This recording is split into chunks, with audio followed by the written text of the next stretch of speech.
Sorry for the delay. I just want to make a couple of announcements. Students, remember that you have until next Friday to apply to be a part of Lightning Talks this quarter and to apply for PAA travel grants.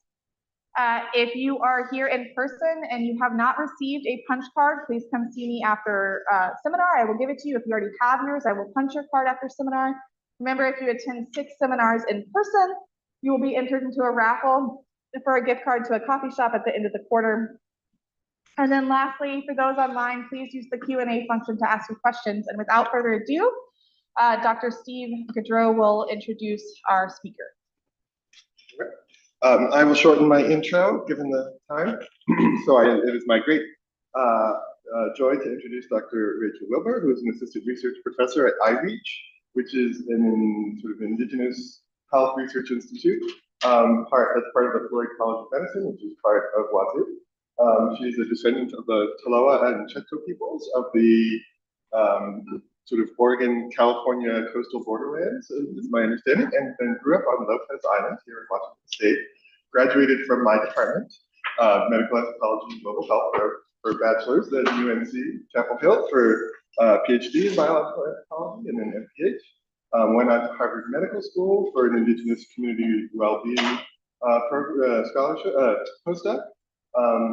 This is her research focus that you'll hear all about, and she's also a member of NIH's Indigenous Research Working Group for their All of Us program, which is this program to sort of really enlarge and broaden the scope of the sort of set of people involved in health research. Most importantly and interestingly, she is an alum of CSDE's grant writing summer program. If you don't know what that is, you will hear all about it coming up soon, and it was a joy having her. So, here you go.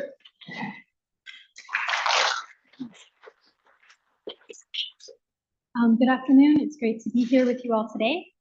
So thank you, Steve, for that introduction. And as he said, my name is Rachel Wilbur. I'm a research assistant professor at Washington State University's Institute for Research and Education to Advance Health Equity, or iReach. And I'm of Talawan Chetco descent through my mother. So I'm going to present today on some of the work that's driven the development of my research. But before I do that, I want to acknowledge that this talk is taking place on the unceded and traditional homelands of the Coast Salish peoples, who are the original inhabitants of what is now known as Western Washington State.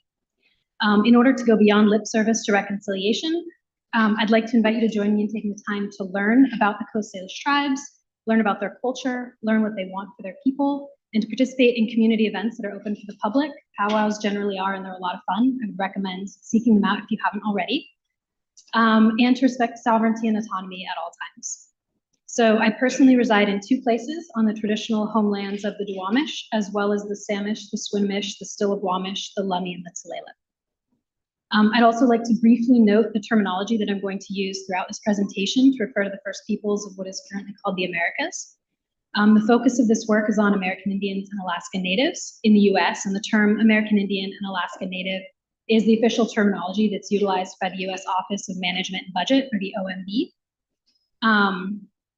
I'm also going to use Indigenous when I'm speaking more broadly, and occasionally Native when I'm speaking more casually. It's important to acknowledge, however, that all peoples indigenous to the Americas belong to culturally, historically, geopolitically, and linguistically unique tribes and communities, and that specific tribal names should be used whenever possible. I'm also going to apologize. I had a cold last week, and it's gone with the exception of some voice stuff, so I apologize in advance for that. So, for this presentation, I'm going to first provide some background into the factors that impact Indigenous well-being, mostly as a foundation for the 2 studies that I'll be focusing on for the core of this talk. I'm then going to talk about the study that was my dissertation because it serves as a good example of the ways in which both historical and contemporary experiences compound to collectively impact the health status of American Indians and Alaska Natives today.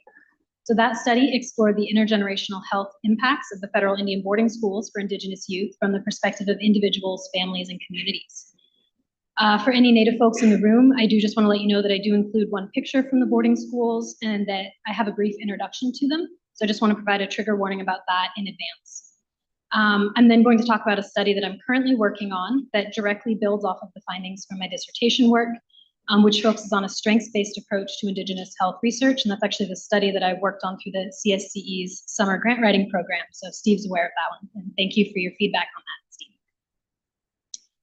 So before I jump into the core of this talk, I wanted to clarify a point that's often misunderstood, but which has profound implications for Indigenous health research and practice, and that I think is especially important in demography spaces. So American Indian and Alaska Native, these are socio-political, not racial designations. This fact impacts well-being directly through avenues like policy, but it also impacts well-being indirectly through things like research methods and government reporting. So millions of Indigenous people inhabited North America prior to contact with Europeans. They created vibrant societies and systems of government that included diplomatic practices, justice, healthcare, and resource management. Therefore, in the US, the tribal sovereignty that's enjoyed by Indigenous peoples predates the formation of this country. This unique sovereign status is recognized by the US federal government in the US Constitution through the Commerce Clause, which allows Congress to ratify treaties with tribal governments. So basic understanding of this political context is critical. American Indians and Alaska Natives share a complex, unique, and constitutionally established relationship with the US government that ensures inherent rights which are not derived from race or ethnicity. So in the case of federally recognized tribal nations, federal law and policy distinguish between Indigenous and non-Indigenous peoples. So fundamentally, American Indians and Alaska Natives are members of nations with socio-political identities, not simply racial minorities. Therefore, tribes, states, and the federal government comprise 3 sovereign governing body types under US law. However, despite the status of American Indian and Alaska Native peoples as citizens of sovereign nations, there's the reality of living in a society in which pseudo-biological notions of race, which are often determined via arbitrary phenotypic indicators, differentially constrain opportunity. So while American Indians and Alaska Natives are not a race, as a population we are racialized by the Euro-American majority and experience racism and discrimination that has significant deleterious impacts on well-being. So historically, this occurred through racialized language and prejudice by settlers in order to other American Indians and Alaska Natives, and this othering eased the way for atrocities that enabled westward expansion. You can see that in the image of this kids catalog from the 1920s on the left. Later, federal policies used racially discriminatory actions to either maintain separation between Indigenous and non-Indigenous populations. Those included some of the reservation policies you can see in the map on the right, or to force American Indians and Alaska Natives to assimilate into the mainstream US population. And these policies included relocation or the boarding school policies that I'll talk about a little bit later. Today, because of these policies and practices, American Indians and Alaska Natives are overrepresented in the federal justice and foster care systems and underrepresented in higher education. Because of this, despite American Indian and Alaska Native being a socio-political rather than a racial categorization, it isn't possible to delve into issues of American Indian and Alaska Native health inequity without considering the impacts of structural racism. So when we talk about structural racism in Indigenous populations, we need to talk about colonialism. As we all know, since the 15th century, the experience of peoples indigenous to these lands has been one of colonization.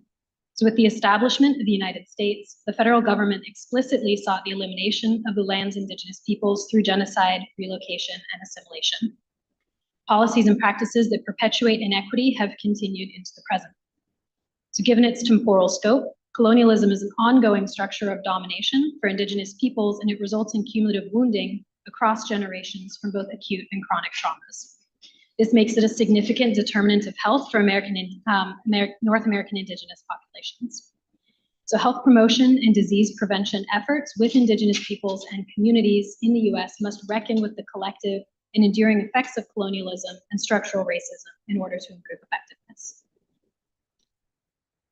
The impacts of colonization on Indigenous well-being occurred and in some cases continue to occur through at least 3 simultaneous processes, including the introduction of disease, both intentionally and unintentionally by settlers, violent dispossession and erasure, which occurred formally through policy and resulted in profound physical, cultural, and spiritual harms, and environmental degradation.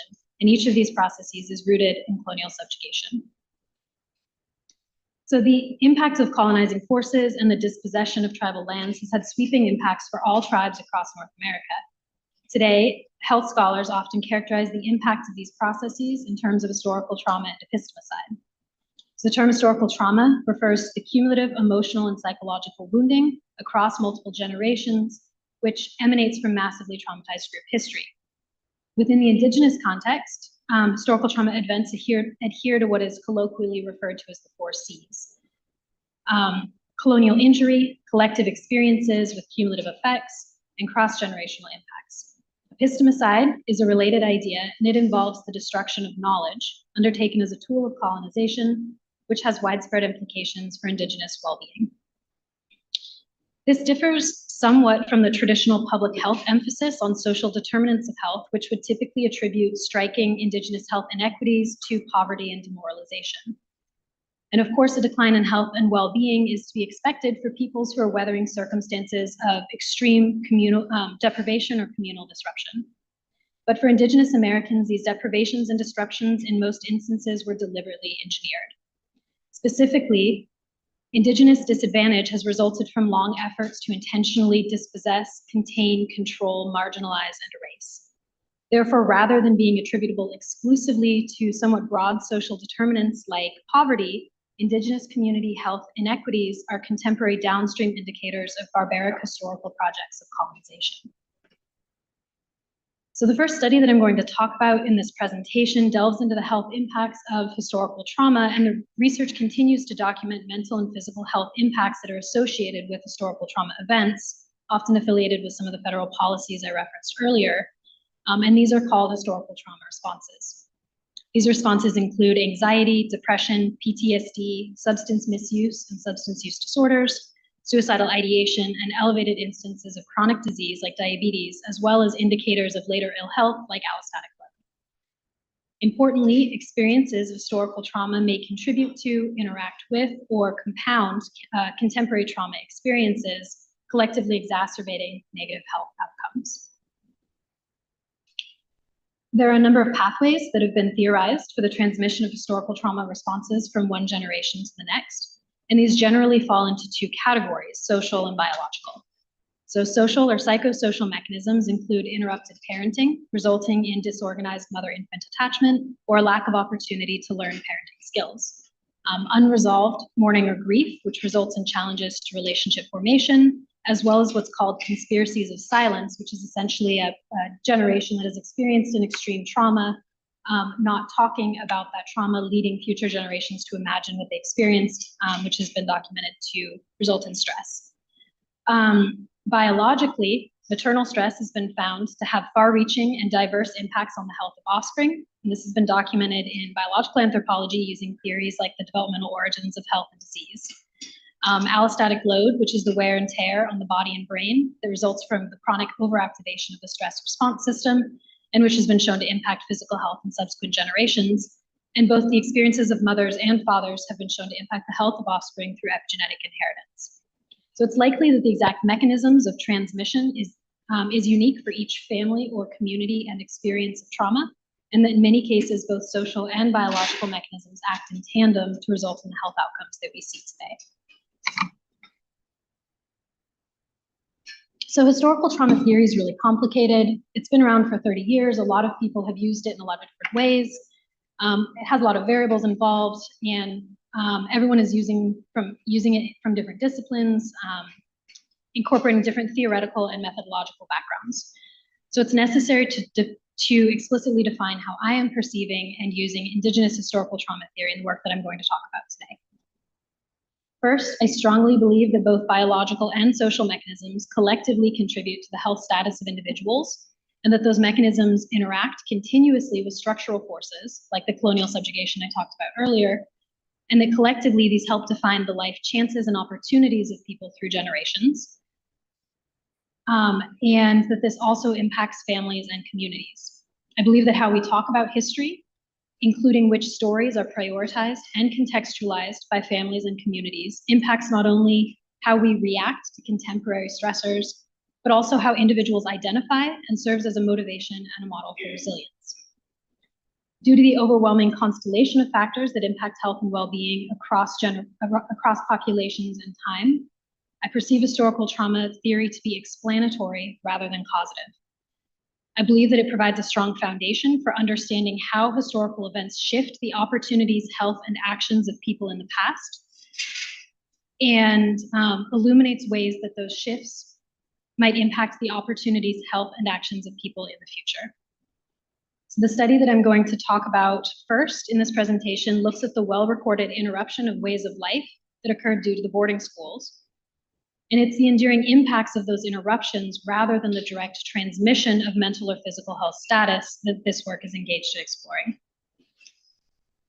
I also believe that historical trauma responses should be inclusive of not only negative health outcomes, but also positive or neutral outcomes. I think that placing requirements on other people's responses to their ancestral traumas truncates the complex and vibrant contemporary reality of living peoples and limits the potential for historical trauma research to contribute to evidence-based health promotion programs and interventions.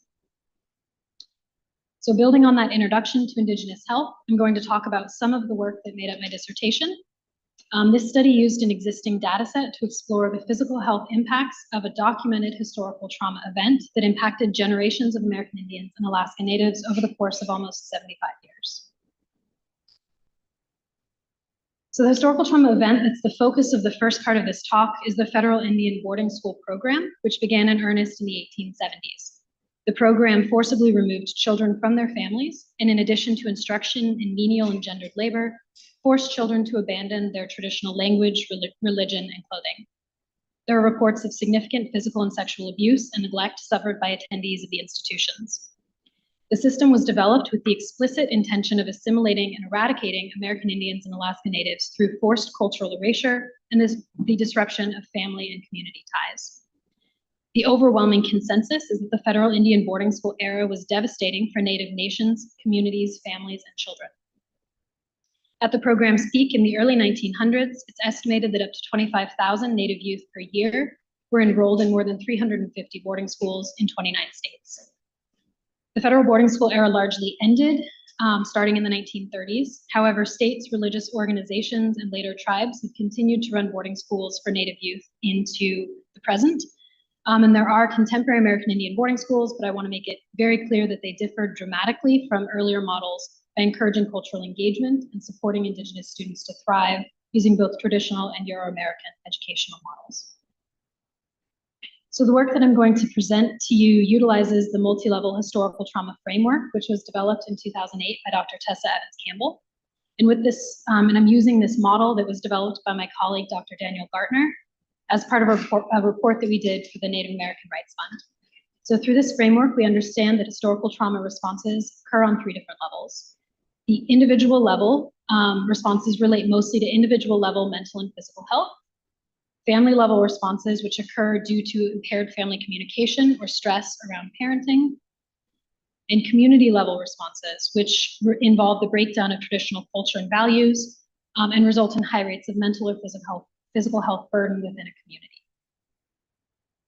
So I was gifted the use of a data set by Dr. Karina Walters, who at the time was at the University of Washington with the Indigenous Wellness Research Institute. And I was able to use that for this study. And I received assistance from Dr. David Hugh, also here at the University of Washington, in navigating what was an incredibly large data set.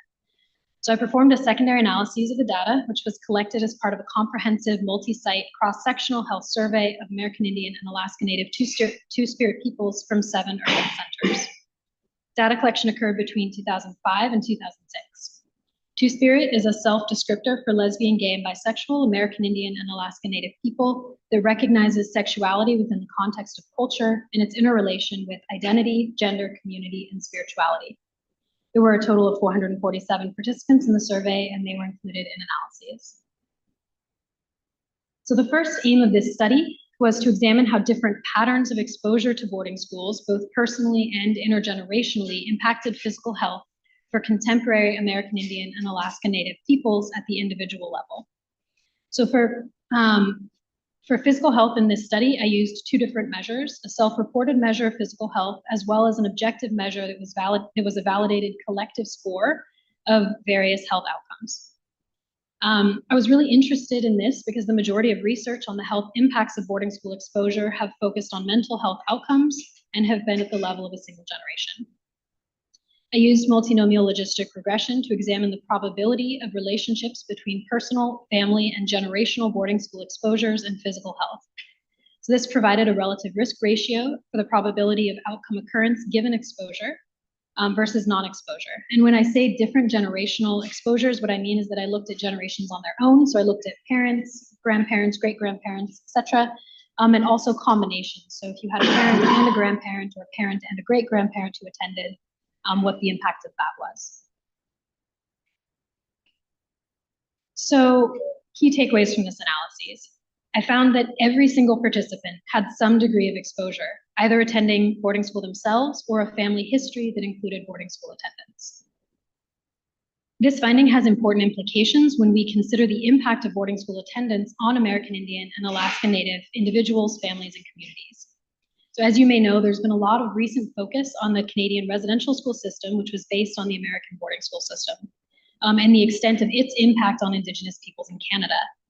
Rates of boarding school attendance in the United States, however, have been hard to quantify due to improperly maintained records. So these findings indicate that the impact may be much greater than is often acknowledged, and that has serious health, cultural, and political implications. Second, while everyone in this study had some degree of exposure to boarding schools, my findings indicated that there are key differences between attending the schools oneself and family exposure to the institutions. So while the level of exposure to boarding schools appears to play a role in impacting physical health, for example, 2 generations of exposure resulted in poorer health, certain generations of family exposure appear to play a more important role than others. So both on their own and in combination with other generational exposures, grandparental boarding school attendance was associated with a greater likelihood of being less objectively healthy. So we could hypothesize that this may be because American Indian and Alaska Native youth are more likely than any other population in the country to be raised by grandparents than parents. And this increases the likelihood that a grandparent's exposure to boarding schools may have a more direct impact on the experiences of their grandchildren than the children's parents. Findings from this aim suggest that the physical health implications of boarding school attendance extend generationally further than parents, while also emphasizing the importance of sociocultural pathways for the transmission of historical trauma response. So given the findings from AIM 1, I wanted to look at how family or caregiver boarding school exposure might impact the parenting experiences and expectations of the study population. This is because parenting has been indicated as an important pathway for the intergenerational transmission of the historical trauma response. I used life course theory as the foundation of this analysis in order to explore which early life and later life factors indicated by the literature influenced parenting experiences given different family histories of boarding school exposure. So on the right, you can see a simplified version of the model. I used recursive path analyses, which is a form of structural equation modeling, to evaluate the relationship between different variables and pathways in the model. So early life factors included exposure to the adoption or foster care systems and 5 types of childhood trauma, which were analyzed both separately and collectively. While later life factors included experience of 3 different types of microaggressions, as well as self-esteem and both emotional and instrumental social support. The outcome variable was what I termed parenting struggle. It was a novel measure of respondents' confidence in their ability to parent the next generation, and it was a collective score. So what I found was that both early and later life factors appear to be important in shaping the parenting confidence and experience of American Indians and Alaska Natives who have some family or caregiver exposure to boarding schools. And in this instance, caregiver referred to the person who raised you. So that could have been a family member, that could have been a friend, or someone in the adoption or foster care system.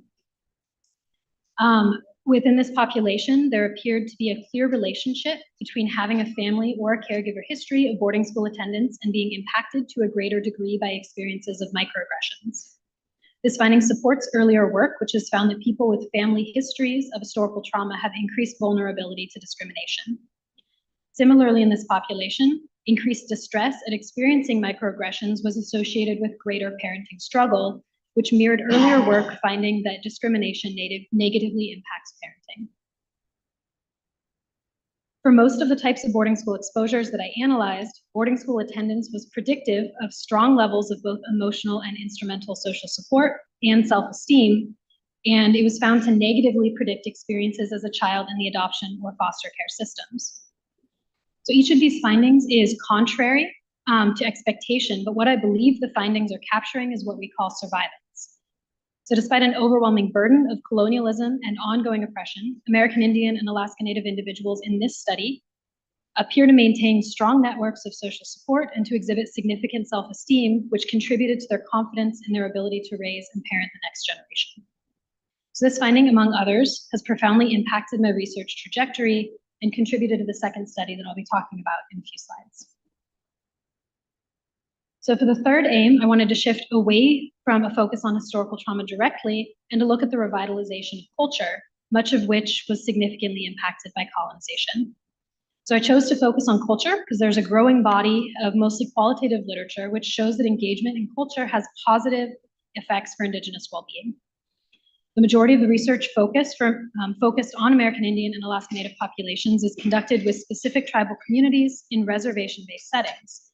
However, over 70% of Native folks in the US today currently live in urban settings, and I was curious to see what impact engagement in culture in tribally diverse urban environments may have on health. So in this study, I sought to understand the role of cultural engagement on health promotion for urban American Indians and Alaska Native individuals with a family or caregiver history of boarding school attendance by asking, how does engagement in traditional cultural activities impact the relationship between past generation boarding school attendance and physical health within an urban American Indian and Alaska Native population?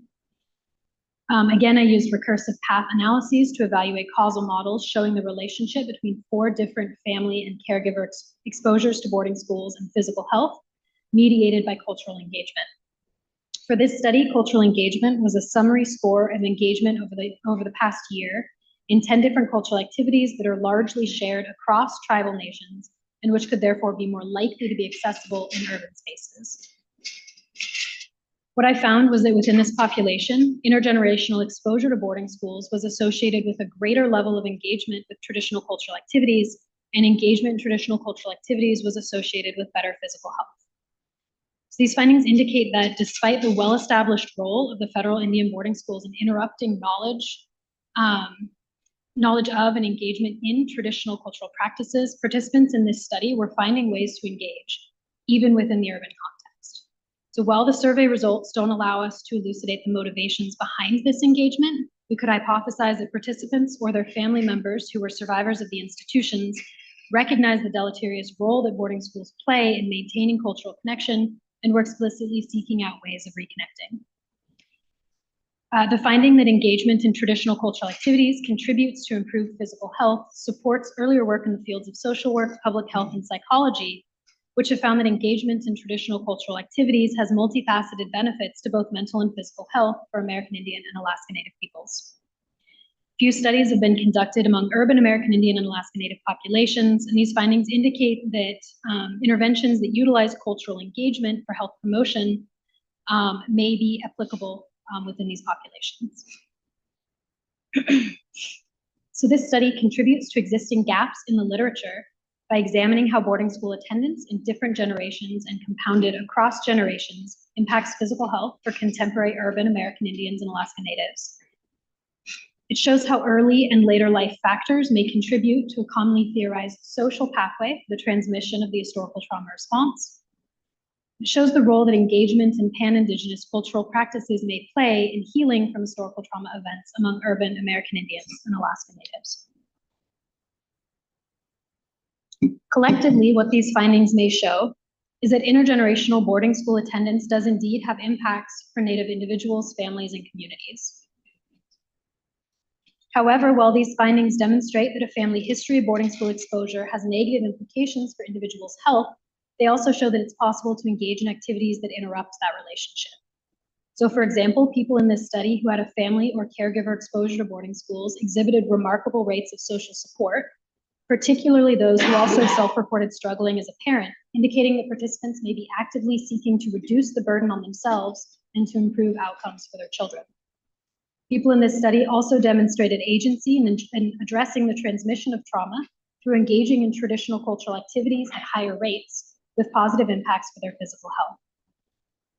So overall, these findings show that a family history of boarding school exposure is not deterministic. Over the past 30 years, American Indians and Alaska Natives have been talking about and engaging with the concept of historical trauma and the theoretical pathways through which traumas of the past continue to impact the health and well-being of Indigenous peoples today. So it's not unlikely therefore, that participants in this study are demonstrating survivance by engaging with narratives of the past and using them to work towards healthier futures for both themselves and future generations.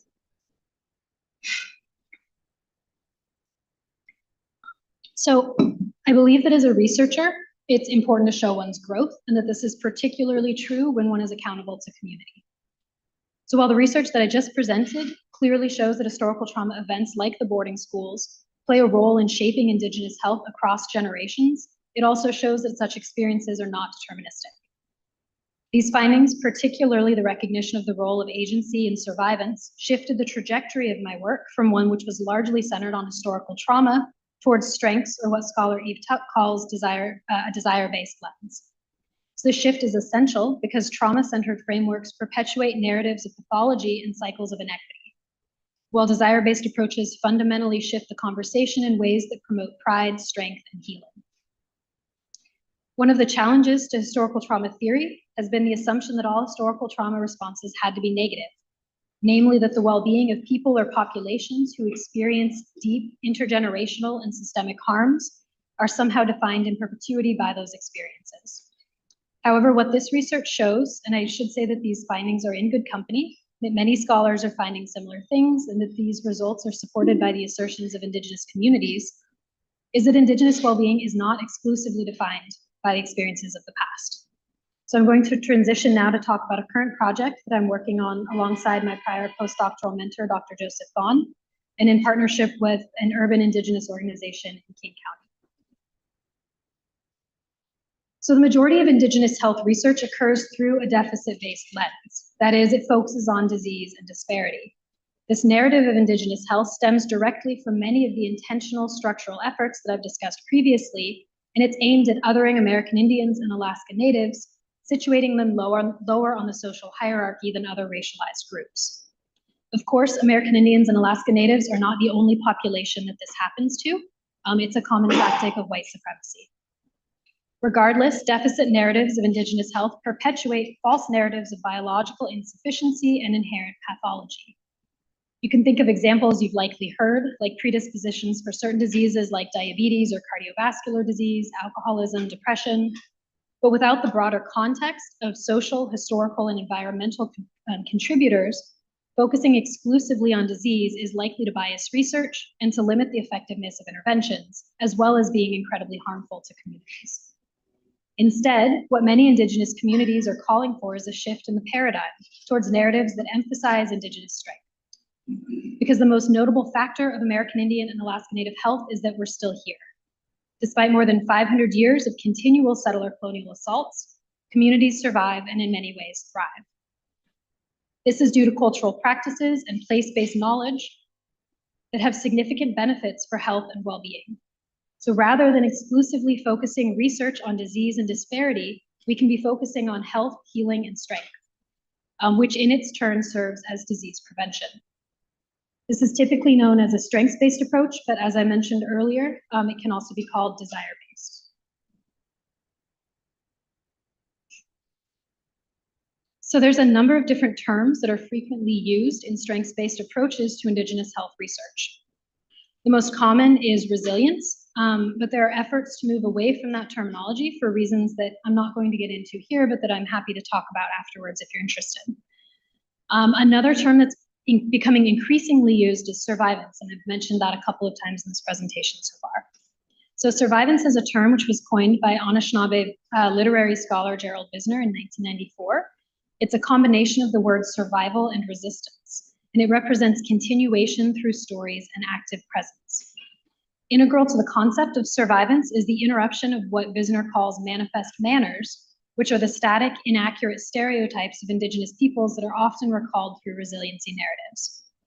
Survivance, on the other hand, is, as Visner says, an undeniable trace of presence over absence, nility, and victimry. Survivance is a term which derives from Indigenous ways of knowing, being, and moving in the world. It encompasses the Indigenous experience, inclusive of both trials and successes, as a way of understanding where we are now and where we may go. So the term survivance was originally applied in literary domains, but it immediately gained purchase in adjacent disciplines such as visual media, material culture, and education.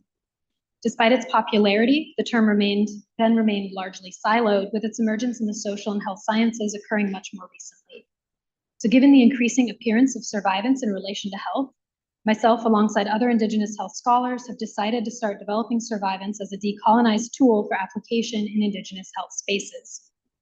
So the first step of this project was to figure out how people are currently using the term, and last year we did a scoping review of survivance in the health literature.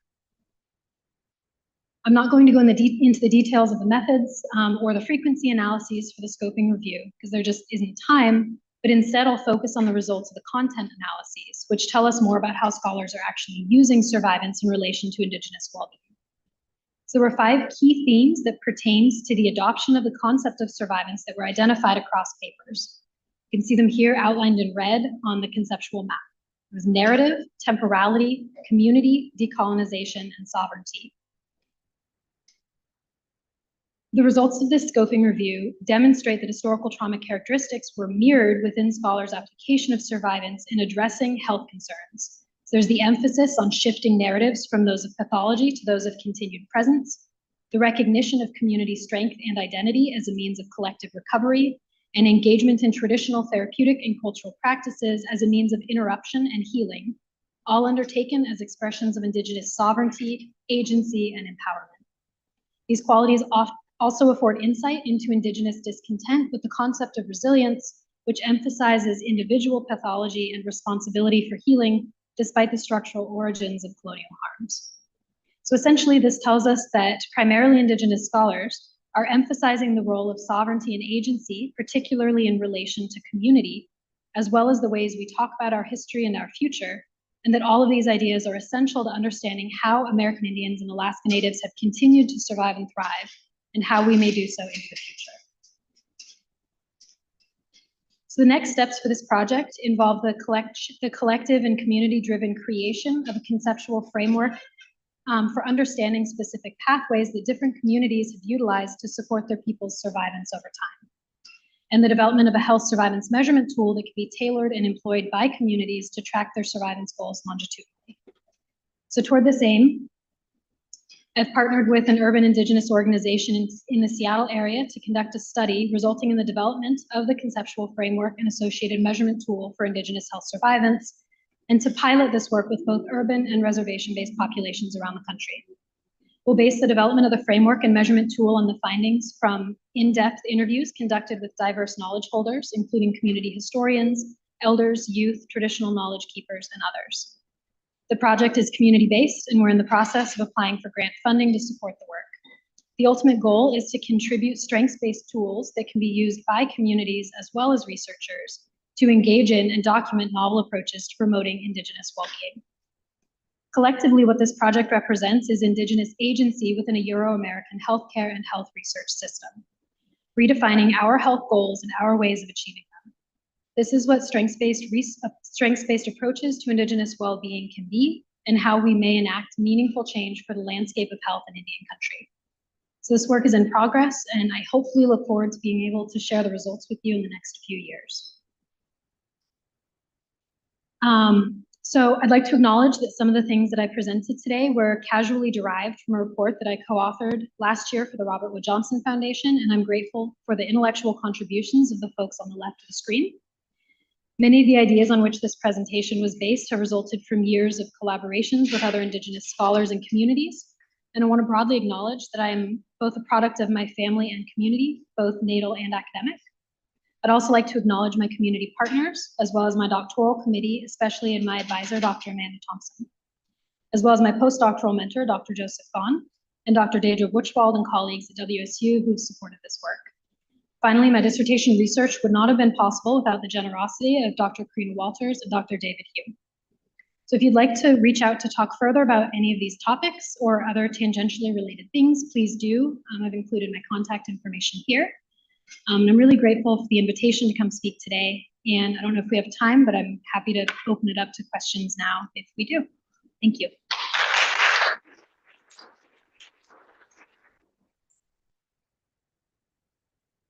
Yeah. No. Okay. You were talking about like kind of the siloing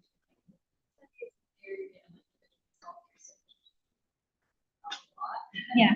especially doing the images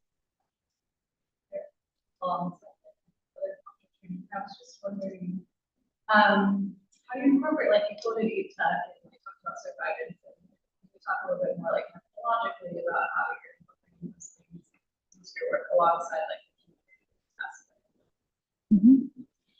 Yeah, that's a great question. So I was fortunate to not have kind of a clear path. Yeah.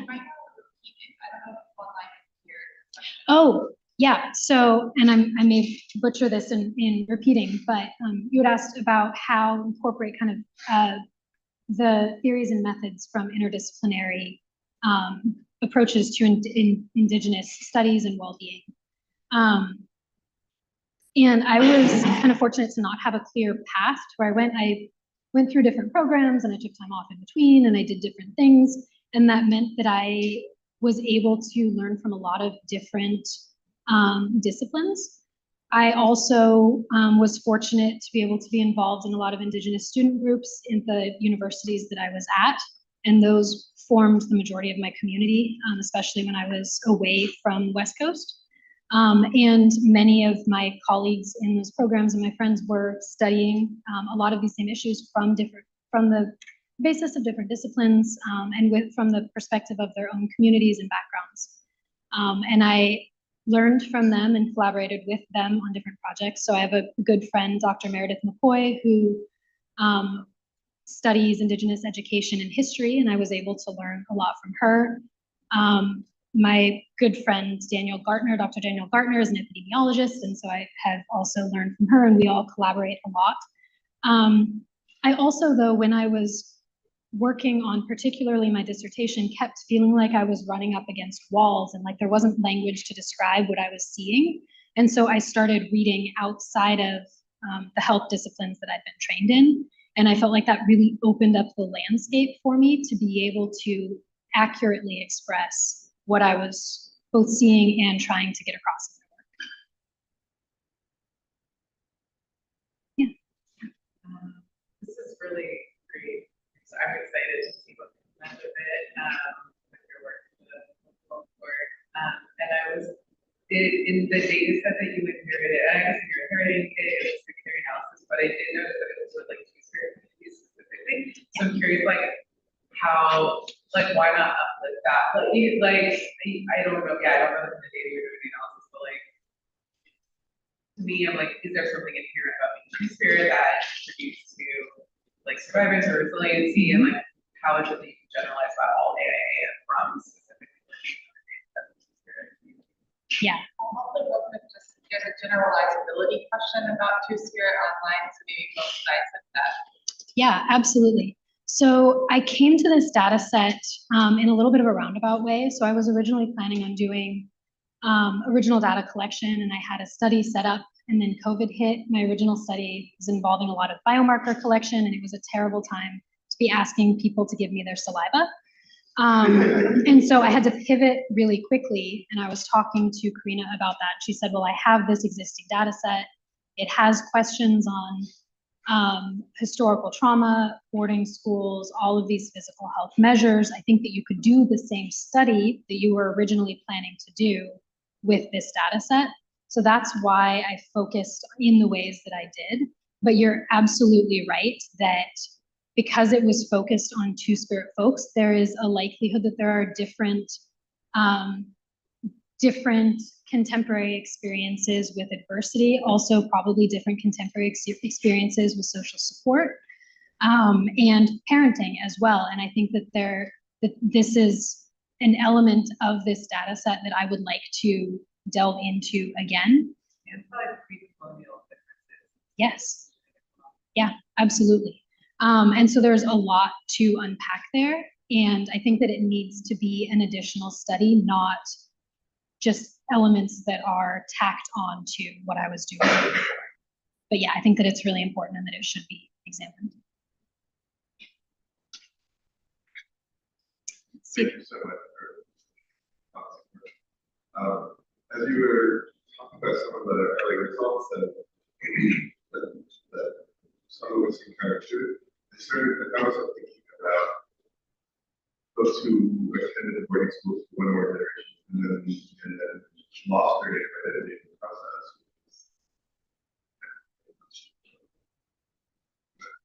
So don't end up in kind of studies.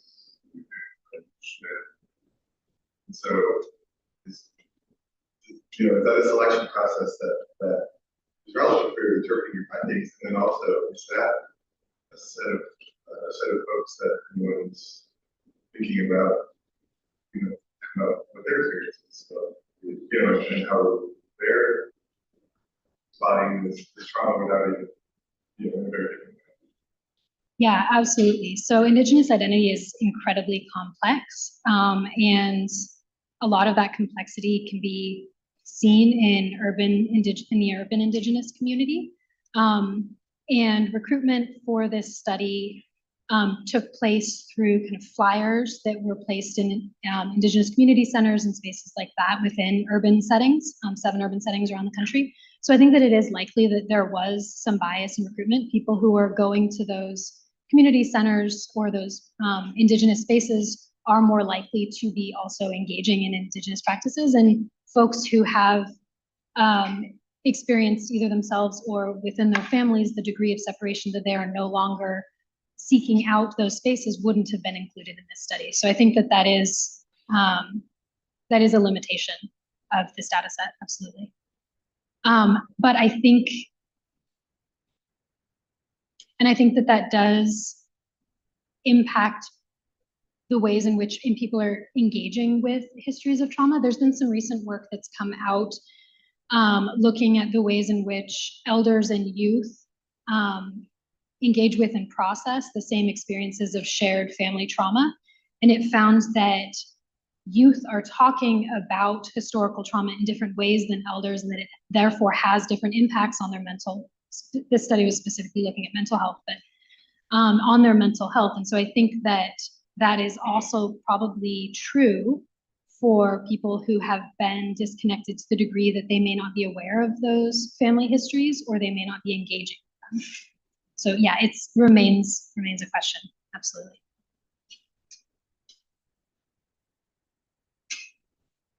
Yeah. Thank you for this talk. I'm struck by many things, but one question I have is, I'm thinking about, I forget the words that you used, but essentially the practice of not speaking about something. And I was thinking about the relationship between like putting words to actions that happen versus the practice of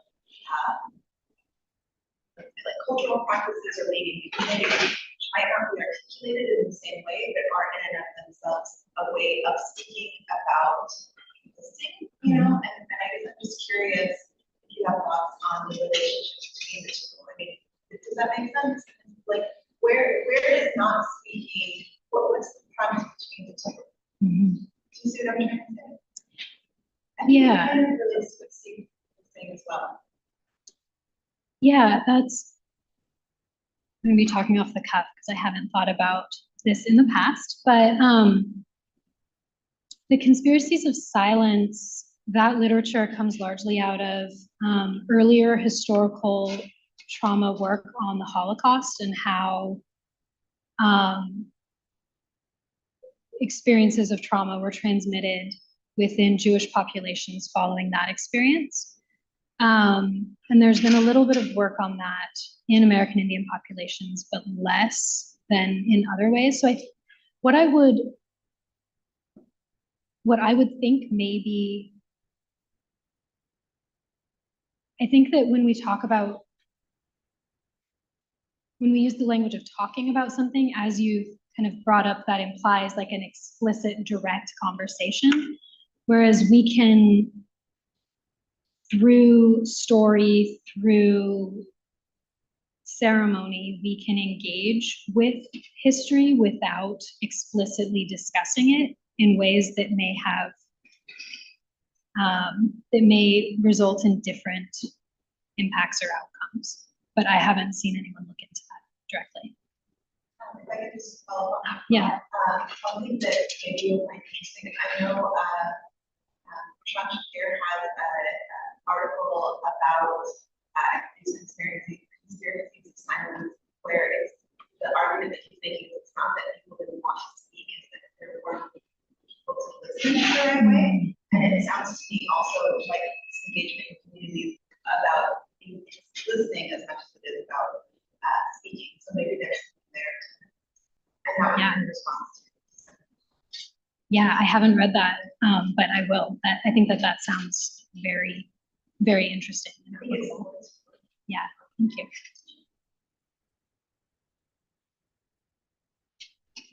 Maybe one last question. I don't know if that was right. Thanks for this. I was interested in how you think about interventions or policies moving forward.